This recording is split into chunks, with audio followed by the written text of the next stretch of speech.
Welcome to the next episode of HSMAI Minnesota Live. This is a continuation of our webinar series that we've started this year in 2020. Um, as you may remember, we sat last time with Klaus from Ideas on a revenue management topic, had a very good conversation with him. And today we're going to talk about sales, an appropriate time to talk about driving sales um, through this crisis that we're having. But first, I wanted to give a quick update. So I'm Stephen Dickey, the chapter president with HSMAI Minnesota. The chapter right now is going through tough times just like the rest of the hospitality industry, but we're hanging in there. We've pushed off our events, as you've seen. And we're very excited to get those back going again. But in the meantime, we're going to be focused on pushing content to our members, and that's what we're doing here today. We're also launching a brand new website that we will be sharing on our social media channels very shortly. That's going to hold all this content and help promote our chapter and our events going forward. So we're really excited about doing that. But today we're focused on sales, and so we invited Bob Anderson today to talk about finding your wins, making your plans, and looking into the future. And so Bob has graciously agreed to sit down with me and a couple board members and discuss things today, and hopefully they'll find it useful for you and as you make your plans through this, because there's a lot of sales that needs to be done out there, and that's what Bob's going to be talking about today. So without um, without further ado, I'll just turn it over to you, Bob. Thank you for joining us. All right. Thank you so much, Stephen, and welcome everybody watching this. Very timely time to talk about, finding our wins. A lot of people have gone through a lot of things, and the customers that we're working with, you've got to look for those wins. Make our plans for now, the things that we can do to keep the flow going, plant those seeds. Obviously, selling's taken on a different kind of an approach than it would in normal times, and looking to the future. And I was on a call yesterday, and Jenny Thiessen, who you all know and love, she said it the best. She goes, salespeople and revenue managers, you're positive too, but some salespeople really are very, very optimistic. And I've tried to tamper my optimism with facts because I didn't want to get ahead of it. And there are so many bright spots out there that we have a lot to look forward. Starting with finding your wins. A lot of people I've been talking with have gone through three different steps in their emotions. And I will tell you, this is obviously an economic issue. It's a health issue, but there's a lot of people that are really suffering in our industry from an emotional standpoint. And that's so important just to talk about. I found most people, and the people we're working with and customers out there, those prospects that you have or those current customers have gone through basically three different areas. Number one, they've gone through the sad phase, that scared phase. A lot of people in our industry had that happen like 3 weeks ago, when all of a sudden in that 1 week where everybody was shutting hotels down, unfortunately laying off staff, and people were scared, and our customers in their businesses were going through the same thing.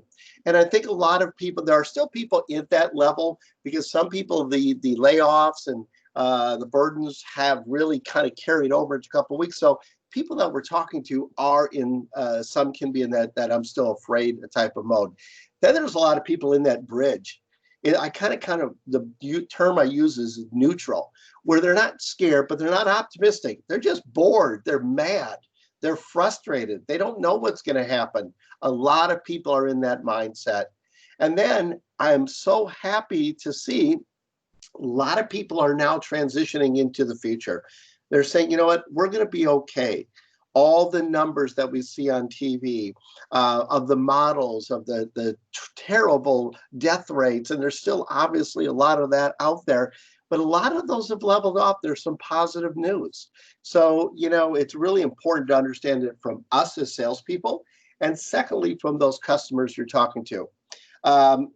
Talking about your past wins, I have a phrase that I've used for years. Look for the good in the good, but look for the good in the not so good. There's always something that we can get leverage on ourselves. As an example, those of you know me know I'm a bald guy. My win, I now have had to actually buy some hair gel. Oh yeah, because my hair is growing sideways. And so now I'm bleeding. It's kind of fun to do. And because I turned into my grandpa where I was all bald, it was all gray. It's actually starting to get dark. So life is good. You know, what the heck? My wins have been with my customers. I've been able to spend time with customers on the phones in a way that I've never spent with my customers. These are my friends. These are they're not just customers. And through these times, it really can solidify those relationships. So I don't know what some of your wins are. Stephen, what's been a win that you've, through all of this chaos, what's something that you look back and say, you know what, I'm glad that happened. What's a good that's come from this?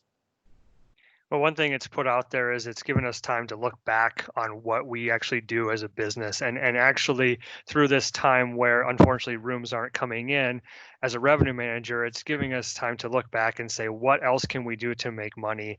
And I know that we're finding ways to do things differently, that it's going to drive revenue in the future. And it's probably stuff, frankly, we didn't have time to do before because we're basically working on running this fast-paced business that we lived in. So it's actually, nobody likes what we're in right now, but the one good thing is that, we're slowing down a little bit and saying, this is something that we can look at again. We're going to do this better in the future. We wouldn't have had time to even look at this if we were still going that way. So that's where I'm taking the stance from this. And I've heard that from so many people. There's an old saying that I always use. Sometimes we're so busy working, we don't have the time to be successful. We're Mm-hmm. just go, go, go. And I look at all of those projects that I had wanted to work on at Star Performance, and now I've got the time to work with the team to develop these things. Many hotels are taking this time to recalibrate. And then when this recovery comes, we'll be in such a better position for what we're doing. So all of you on here, you got to motivate yourself. You got to find those wins, find those daily wins. Maybe it's a subtle little joke. Maybe it's just to connect with a customer. Maybe it's just taking the dog for the walk. I know that sounds Pollyanna, but I will tell you, there's benefit in that. You've got to keep your attitude through all of this discourse as positive as possible. Talking about making plans. We've all heard and read all the articles on staying in touch with customers. That is so crucial now. The things that we do now, those seeds that we plant, will determine the pace of our recovery and the success of our recovery. It is going to come back, and I'm absolutely confident in maybe even by November, December, we might have to waitlist people because we're going to have so much pent up demand that we're not going to have rooms for everybody. Okay. And I really think that's going to carry into 2021. Now, yes, we have a lot of ground to make up, but I think that's key. It's going to happen, but it's what you do now. Now, obviously, some of you know that our programs that we work with is focused on sales prospecting, building the sales pipeline. But the ways of calling people or connecting with people, especially new prospects, you don't want to get on the phone with them and say, hey, Maggie, I understand you're the person responsible for your group's needs. And what do you got for me? Those people go, why are you bothering me? I don't have anything right now. So our approach has to be different. With our current customers, it's got to be different. From those old orphan files, it has to be different. What we've talked about with our customers is a thing called tactful tag. And that's simply reaching out to people. And if you get them on the phone, and we are also finding that we are having more success getting on the phone with people. Go ahead and email people, but people really want to talk. And I don't know if all of you watching this on the sales side have been able to find some of the people their phones are transferring to their home offices or their cell phones. We are having more and more people we connect with than ever before. The conversations are different. It's not necessarily about what do you have now, but what's your business look like? What are you going through? What do you see in the future? More of that conversation. In fact, one of the things we've seen is now we have some of our customers saying, I can't get some people off the phone, and that's okay. So I think it's a good time. And here's the deal with what we call the tactful tag. one of the habits you have to have as a great salesperson is set activity goals. Okay. We talk about your front end, your dials, your emails, your drop-ins for new business prospecting. And you should always have those goals. Right now, it's different. You don't want to lose the habit of setting goals for yourself. So we tell people, listen, my goal is I'm going to attempt this next week, I'm going to make 20 calls or 20 emails or whatever, 20 attempts, and I'll see how many people I connect with. Maybe I'm going to make 20 little calls to people and I'm going to connect with 5. Great. Your ratio is 25% or whatever the math is on there. I'm from Burnsville, so math is not a strong suit. So your revenue manager, you do the math for me. I make 20 attempts, I connect with 5 people, obviously 25% connect rate. And you should set goals for yourself like that and say, okay, the next week, I'm going to do it again. I'm going to try and connect with more and make it fun. Keep that habit going of activity flowing. And the same with inquiries and those kinds of things. Stephen, what have you heard from any of your sales team members? Are they reaching out to people in more of a conversational, not a sales way? Are you getting feedback that they are connecting and it's good conversations? Well, I haven't had the chance to work directly with our salespeople that we have right now. But I think what they're working on and what we were talking about on Tuesday at the HSMAI team is just reaching out and having those conversations. You know, that call that they had on the confronting coronavirus on Tuesday, that's what they talked about. They said, let's keep in contact with our best clients. We won't have to sell them a room tomorrow, but we might need to sell them rooms in September, and Yeah. they want to be able to remember you. So I mean, I love the idea of setting goals. The other thing that, you know, not somebody in hotel sales, but my brother manages an auto sales business, and the auto sales industry is actually dropping a lot this year, and he didn't know what to do with his sales team. And he finally called me up the other day. He goes, my sales guys are bored. They don't know what to do. And his new mindset says, we're going to train and we're going to be the best salespeople that we can be. And we're going to work on our pitch. We're going to learn our product. We're going to figure out what we need to do. And then when it comes to May, June, July, and we have customers in front of our face again, now we know what we're doing. We're more polished than we are before. So I'm sure there's some salespeople out there that are just saying, I'm just going to be a better salesperson. I'm going to use this time that I have where I would have been booking business, and I'm going to work on myself. And so I'm hopeful that, you know, that's what a lot of us out there are doing. And just do a lot of that. I really like that you said setting goals, because in this current environment, mentally, it's really hard to keep going because of everything that's going on. Your business isn't there. You're worried about your health. You're not being able to go outside. A lot of things aren't going well. And I think setting goals is something that can keep you on track through this whole thing when it comes through. Yeah, I agree. In fact, and for those of you who've been in my sessions, I always talk about the business of being in sales. You're all a chief executive officer and bottle washer of a company called Me Inc. Every salesperson is straight commission, no matter what industry. You get a base and that, but you are your own brand. And so keeping those skills is vitally important. The other thing I would recommend, and I'm doing some new writing, and I'm going to do some stuff, and so I took the time to go on Amazon, and I'm just new to Amazon because I'm 80 years old, but I went out and bought some books that I wanted to buy. High Profit Prospecting, Accidental Salesperson, The Sales Truth, New Sales Simplified, Culture Works. This is a great one, Meditation for Fidgety Skeptics. Sales management, fanatical prospecting. The average salesperson today only goes to training when somebody else pays for it. What if you now, with your time, schedule an hour a day, just an hour a day, or a goal to read 2 chapters of a sales book, any sales book? What'll happen is you're going to find it's going to spark ideas. Develop your craft. So just like what your brother is doing, Stephen, when you get back, you're hitting the ground running with new ideas, new ways to look at things. I think that's really, really, and there's a ton of sales blogs out there that people could really, really work on. Going back to the touches, one thing that I think is critical, we all know one of the most important parts of selling is listening. And we also know that a lot of people that are natural born salespeople tend to talk a lot, okay? And some of us make a living at talking, so I can understand that. We're not always natural good listeners. Really hone in when you're listening to, when you connect with somebody, listen for where is their mindset, in their tone and what they're talking. Are they still in that fear mode? And then empathize with that.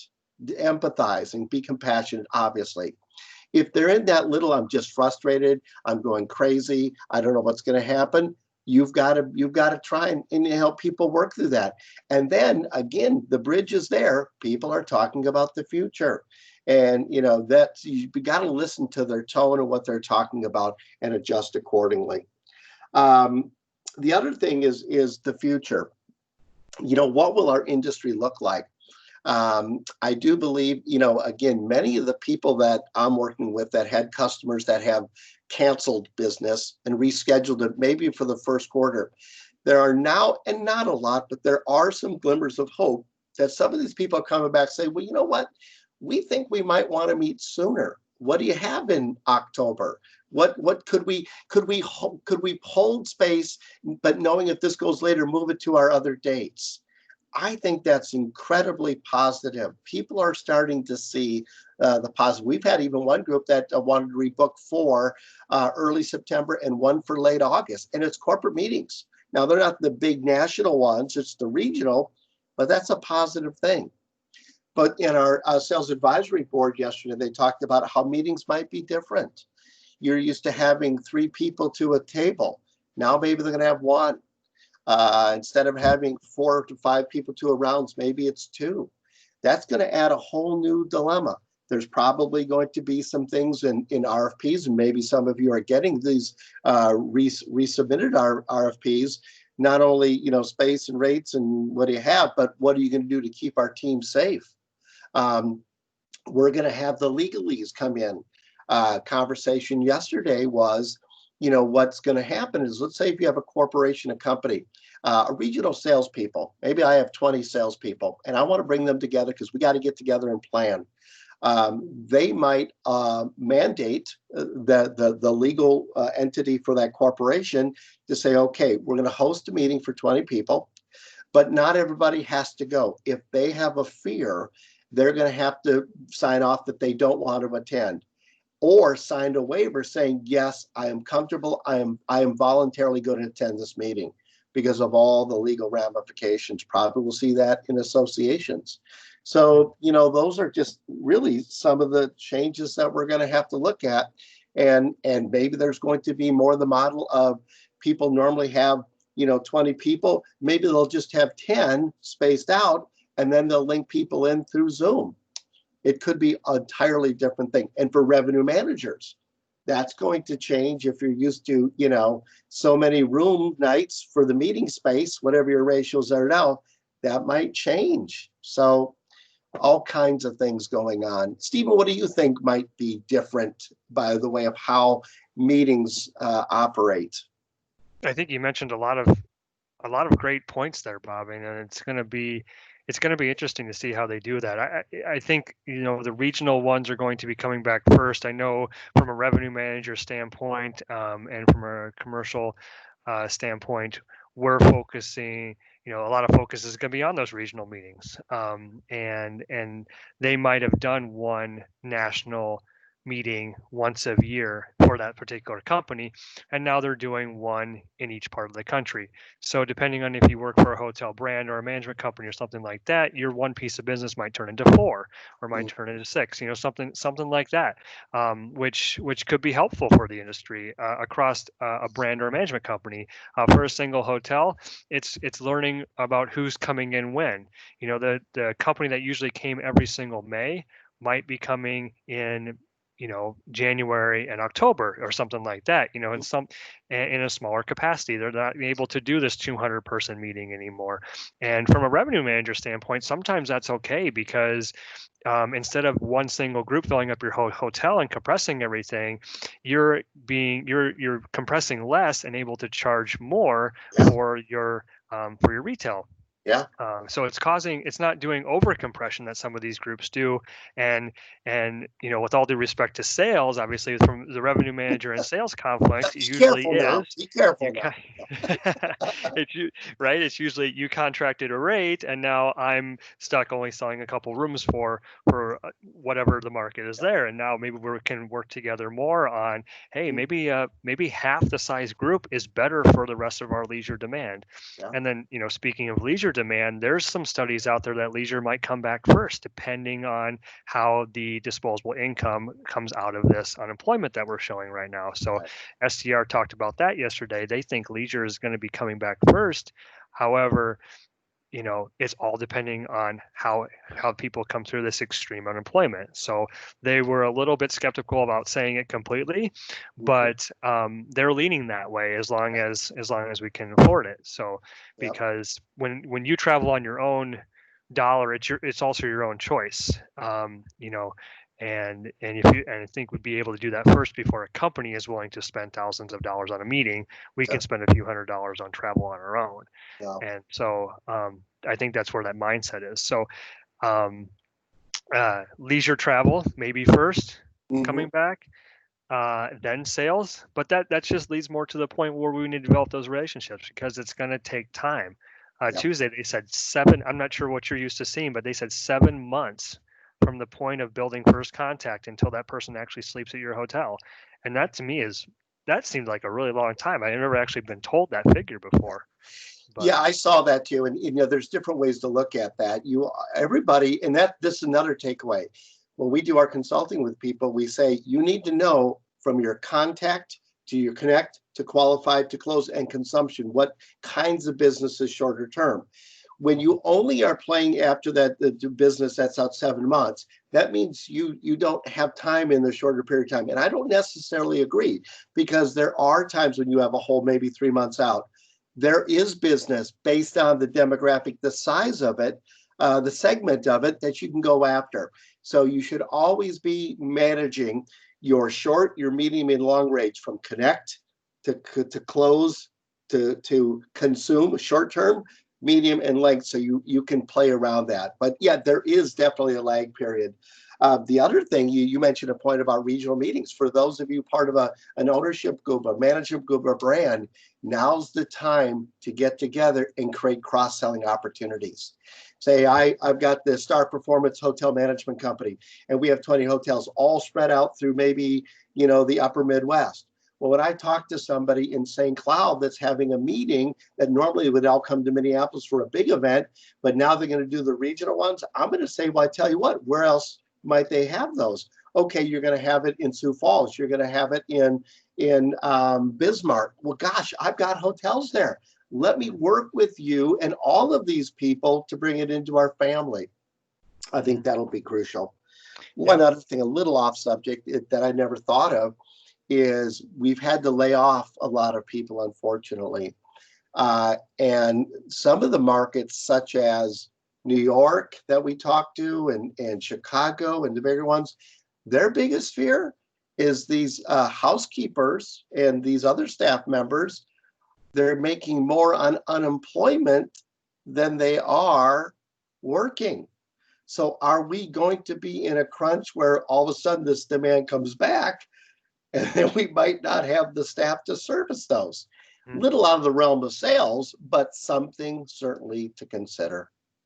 We had a employment gap in hospitality as it was before this whole thing started, and now that you mentioned that, we might be in that sort of thing even more than we were. Right? Hotels did have a hard time finding staff, and we don't Yeah. know what's going to happen after it comes back. On the sales side, um, hopefully the hotels didn't furlough a salesperson because we know how important salespeople are to the comeback and bringing that back. But unfortunately, we've seen that it's happened.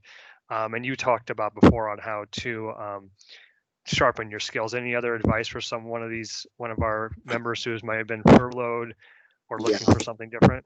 Again, what I would do is again, every day know that this every day we get closer to the cure, or the getting back to normal, and you've got to hold on to that belief. And sometimes we say the words, we don't feel it, but you got to start really feeling it and look for the optimism, the good for the good. But again, I would take the time to do a self-assessment. Say, okay, where am I at? What are my strengths? What am I really good at? What do I want to become? I'm a big believer in a 5-year goal. What do I want to do in 5 years? Do I want to stay in hotel sales? Do I want to do something else? Because maybe you realize you want to go into a different direction. Sometimes sales chooses us in an industry versus us choosing that. Now's a good time to really have that moment of truth and say, okay, it's a pivot point. What do I really want to do and become? If it's in hotel sales, what can I do to sharpen my saw? HSMAI, go on and go to their sales manager competencies. Go to let's say you might want to be in leadership. Well, do you really know what that looks like? If you want to be a director of sales, they have the competencies that you need to have on the HSMAI website. Start grooming yourself. Look forward. Maybe you want to move into revenue management. Maybe you want to become a GM. Now's the time to create your own personal blueprint for the 5 years in your life. And I like 5 years because 2 years is too short. 10 years is too long. 5 has always been a sweet spot. And start writing goals on what that looks like. And then backstopping it, saying, okay, maybe I'm a salesperson. I came out of University of Wisconsin Stout. Hey, there you go. And I'm working as a sole salesperson at a smaller property. But maybe I want to get into a big hotel, and I want to take over the association market or whatever it is. Start working on that now, planting that seed. Also, I would definitely reach out to other people and say what they're doing. Maybe get a peer group together. My whole entire career, from the financial industry and the hospital, I've always had a select group of people that I would stay in contact with and talk about, we'd have goals and we'd share those. That mastermind group, what are you doing? What's working? What's not? And that's so important too. But invest in time in yourself. Actually schedule time, not to watch Netflix, not to look at Facebook, because it's so tempting to walk the dog. Now's the time to have that discipline. So that's what I would do. And there's just so many good books out there to read. Yeah, and building your network, just like if you're prospecting clients, if you're on your own now, build your network up. Find those. What property in Minnesota did you always want to work for? When this is over with, maybe that was the time that you start bringing in that. Start contacting those people in there, and I'm going to throw it out there. HSMAI is a great way to do that. I mean, we have access to stakeholders and people at those largest properties or those other properties that you work for. We have brands that are located in Minnesota. I think we have a couple. We have lots of management companies in Minnesota that manage across a bunch of brands, various sizes of hotels, and so just get in touch with us. And if I'm personally emailed about it, I will find somebody that will at least find somebody that will talk to them. And then that's how you just work in your network, and just create that. And then, as like you said, sharpen your skills. So networking has been a big thing for me. It's the reason I joined HSMAI in the first place, is because it just gave me points of interest and people to talk to that had a common interest of mine. And through this, I'm sure you'll find other people that are in the exact same boat as you, and you guys can share ideas. So I think that peer group's a good idea, and maybe our board can take that away for something that we can use in the future. Coming back to that. Well, and sometimes you just, and I know we're running up on our time here, sometimes you just need to have somebody that you absolutely trust and believe in, and be able to share thoughts with them that you can't share with family members. You can't share with the people you work with. You've got to have that, I don't know if they're a bartender or a psychologist, but you have to have that person that you could be brutally honest and say, you know what, yes, I'm in sales and I'm supposed to be Mr. or Mrs. Positive, blah, blah, blah, but I'm not feeling that right now. I'm mad. I'm scared. I look back and I'm not happy with where I'm at.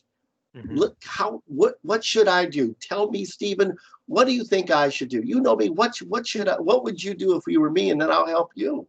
So important. Right. Yep. Yeah.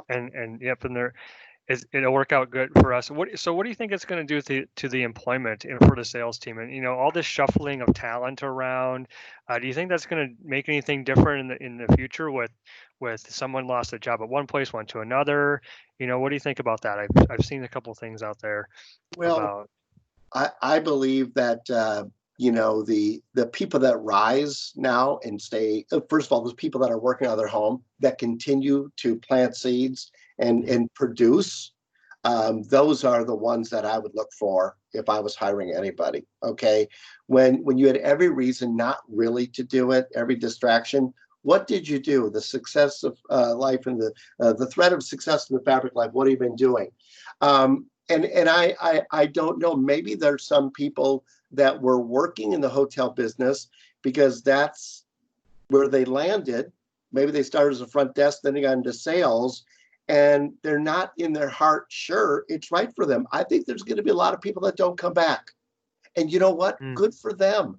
Let them go find what they want.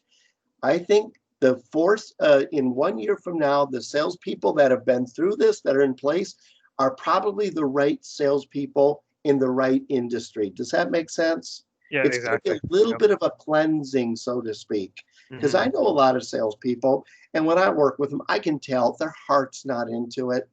They've got themselves. Maybe they're newly married.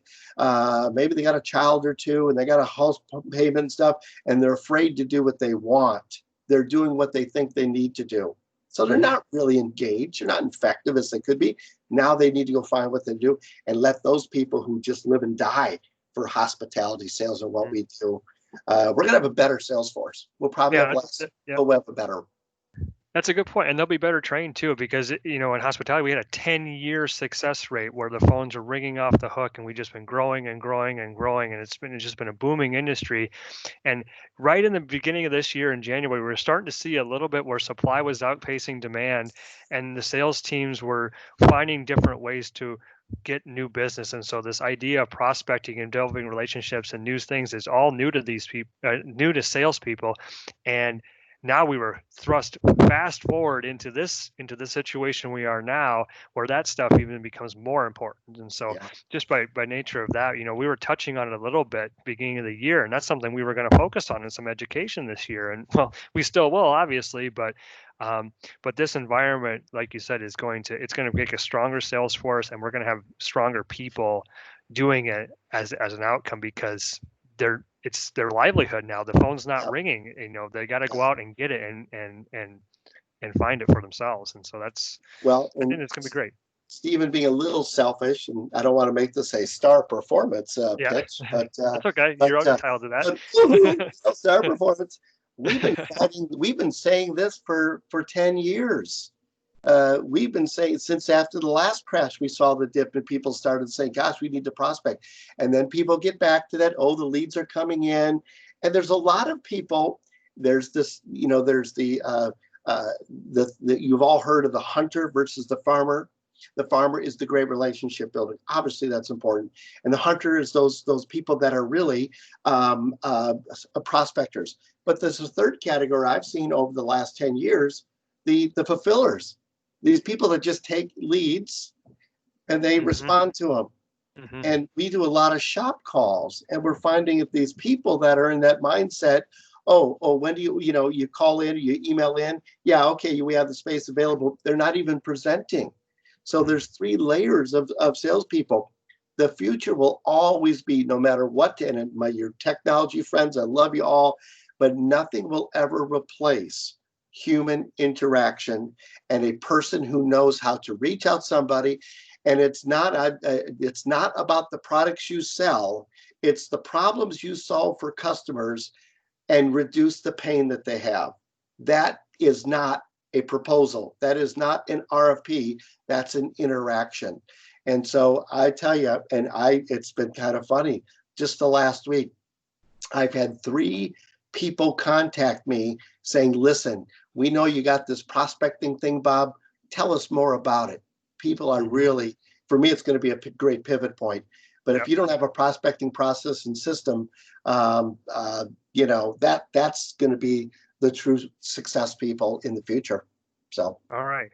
Good. Yeah, exactly. And I think that's a good way to wrap this up today, Good. Bob. And I wanted to thank you for being for taking the time to talk with us. A very good conversation.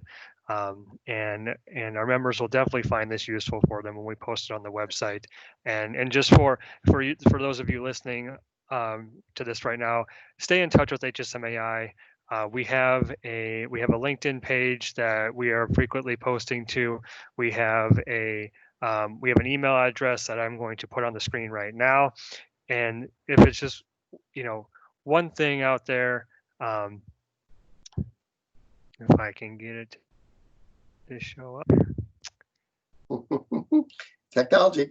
technology, right? Yeah, it wasn't as smooth as when I did it before. So I'm just going to go to the. Oops, there it is. So the email site is on our email is there. Please feel free to email us at hsmaimnboard@gmail.com, and we will get back to you. We'll network with you. We'll find the connection that you're looking for, and we'll continue to work with you on that. So And Stephen, contact us. can Yep. I Go throw ahead, Bob. one more thing in there? And I'm sorry to Yep. interrupt. I know you're wrapping up here. Yep. If anybody wants to talk about anything, I'm getting tons of calls from customers and non-customers just talking about stuff. I got one right after this call. Please call me or email me, bob@starperformanceinc.com, or my phone number is 651-306-0050. If you want to share ideas and talk about stuff, please feel free to do it. I can't believe how many conversations I've had with people. So I'll leave it at that. Awesome. Yeah, that's great, Bob. So get out there, network, do some prospecting, and keep following us for some more content because we'll be bringing it to you until we can meet again in person, which we all hope is very soon at our next event, which we'll be talking about hopefully very soon. So You thanks, bet. Bob. Go Gophers. Yes, of course. All right. Bye-bye. Thanks. Bye. Thank you. And stop.